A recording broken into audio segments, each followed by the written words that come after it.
Thank you for attending this class, by the way. I know it's not an easy thing.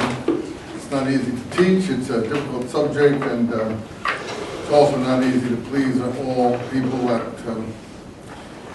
have their needs and different things that they want to pull out of this text, and not everyone can do the same thing with it. So all I can do is what I'm trying to do is show you what I think the writers were trying to say at the time that they were writing it, if this is an authentic text, and I think it on the whole is.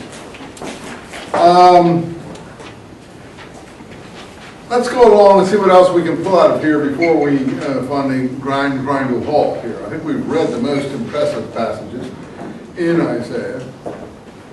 Probably the most impressive passages in any document that we've read all terms, and maybe some of the most impressive passages in the Old Testament, if you want to call it that. A lot of people rather call it the Hebrew Bible, but that seems a little bit lackluster. I don't know what to call it. The Jews, as I said, call it Tanakh, Torah, Nevi'im, Ketuvim, Torah, prophets' writings, and make an acronym out of it. That doesn't seem to me to be a very exciting way to express it either. So I don't know what you should call this book.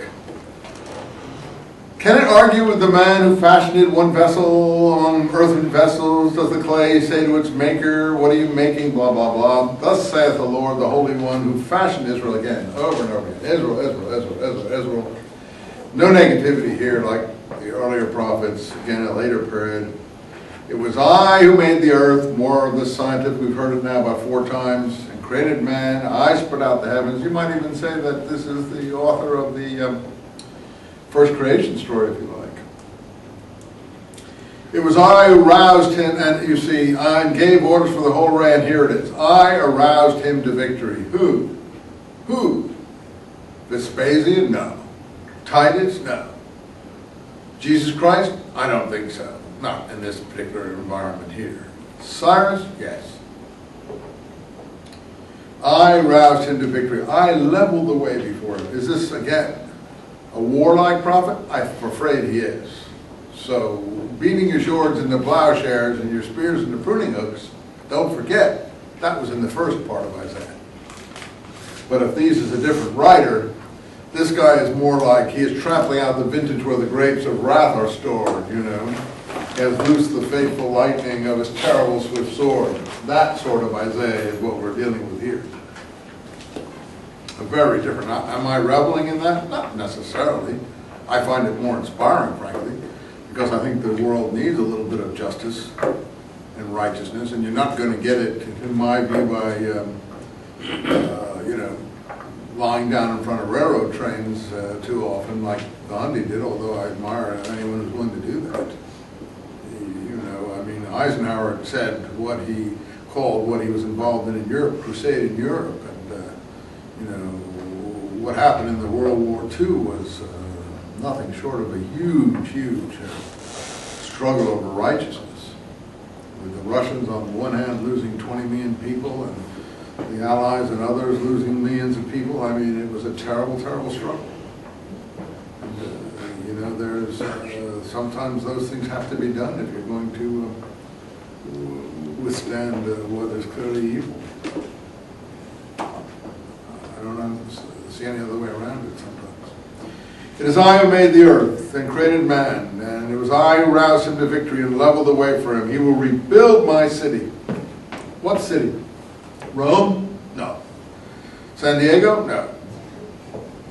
San Francisco? No. Jerusalem. He will bring my exiles back. The churches that read this know what that means, and therefore they support it. The UN does not, though they put Isaiah above the pulpit there. They have the passage from Isaiah, I might beat my swords in the plowshares above the speaker's platform in the UN. Well, all power to them, but they forget the rest again. They just pick what they want. And the nations of Europe don't observe it after having gone through Holocausts and other kinds of things like that. And people like little George Bush, with all his negativity, he does seem to observe it a bit. I don't know if he does it for political reasons, to please his constituency, or for what reason he does it. But he does it a little bit. And a lot of other American presidents like Truman and other ones have done it. People who come from the Bible Belt generally do it. Because they're inspired by the Bible, let's face it. I think that's why they do it. I don't think Roosevelt, for instance, was inspired by the Bible. He was an East Coast aristocrat. He didn't care about the Bible. He wasn't moved by the Bible. So he didn't do anything to stop concentration camps. He could have bombed concentration camps. He wasn't interested in such things. But Truman was, because he came from the heartland, Missouri, where people read this book. And it has a subconscious effect on people who do read it. That's the point. I mean, people read the whole thing, not just pick and choose. And you see, it was I who I leveled the way so he could rebuild my city, bring back my exiles without ransom or indemnity. So says not just the Lord, but who? The Lord of hosts, and Sabaoth. And what does Sabaoth mean in Hebrew? Hosts, the military hosts, the heavenly hosts, the warrior angels, the head of the heavenly host. It's in the Psalms. It's really funny, when we were in school, when we were young, like you guys, we used to read the Bible every day, and they used to always say Psalms, and one of the favorite ones was the 24th Psalm, about the King of Glory. Lift up your heads, O ye gates, and be lifted up, ye everlasting doors, and the King of Glory shall come in. I don't know if you know that psalm. In any case, it's after the 23rd Psalm. We know them by heart because we used to say them in classes. And who is the King of Glory? The Lord strong and mighty, the Lord mighty in battle.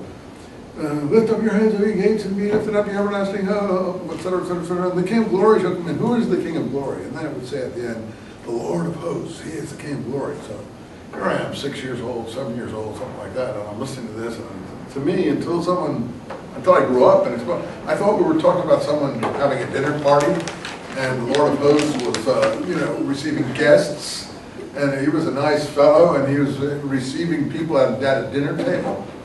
But in fact, the Lord of hosts is this armed militant, I don't like to say military, but righteous avenger. Thus saith the Lord, the peasants of Egypt, traders of Cush, tall men of Sheba. You see, the tall men of Sheba, it sounds like they know about the Watusi, tribes like that in Central Africa.